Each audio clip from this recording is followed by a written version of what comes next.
Some of the people who were here when Hoover started their engineering academy reached out to me looking for projects that would be appropriate for engineering students just beginning. I've been providing projects to them and working with their students, giving them feedback and different ideas as to what they can do. We're focused on design thinking, especially for us working with people with disabilities. When you develop a product, you understand the needs of the user, especially someone with a disability, and incorporating those needs into your design. In the past, we have had students in the Engineering Academy who are transition consumers of ours. And so we have actually worked with some of our own consumers who are interested in becoming engineers. And I love that. I want to see more people go into engineering.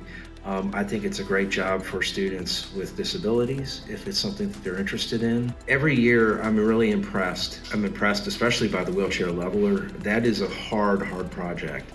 And I'm always reluctant to give a project like that to the Engineering Academy just because I know how hard it is. And I don't want the students to get too frustrated. But I think they did a good job on all the projects, and I hope they all get good grades at least. So the project that one of our former engineers, Tim Driscoll, had recommended, he started working on it, and then we passed it off to engineering students, was a pen that would vibrate to help people who have Parkinson's tremor write more clearly. Writing a clear signature with the tremor is very difficult. And so some research had been done that had found that a vibrating pen can assist with tremor control, but there was very little details on that. And so we were looking at developing a vibrating pen to see how it would work with our consumers. This is the prototype, and we have found with testing, it does help some people improve their writing and improves the legibility.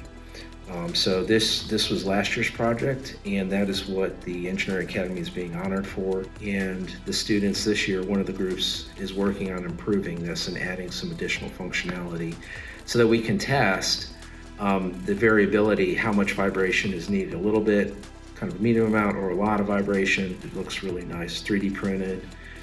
It's a great project. You know, it takes a lot of time working with students for us. And one of the reasons why I do it is, first of all, we need to recruit engineers for our program. We've always struggled with that. There's no rehab engineering programs in the state. We've started working with high school students who are obviously a long way away from graduating, to where we can hire them. One, we want them to learn about rehab engineering. We want them to be interested and have this as a career goal if they are interested in. But the other aspect is if they decide to go on to something else, whether they're working for NASA, Mercedes-Benz, Microsoft, or building widgets for the factory down the road. I think it's very important for them in their early education as engineers to learn about design thinking and thinking about the end user, especially if they have a disability. When they're in the design process, especially the early part, is to think about who are the people who are going to be using this product, who might be using it. Do they have different abilities? Do they have different limitations than you have? To empathize with them and to think about your design process and to make sure that you incorporate their needs into whatever you're designing.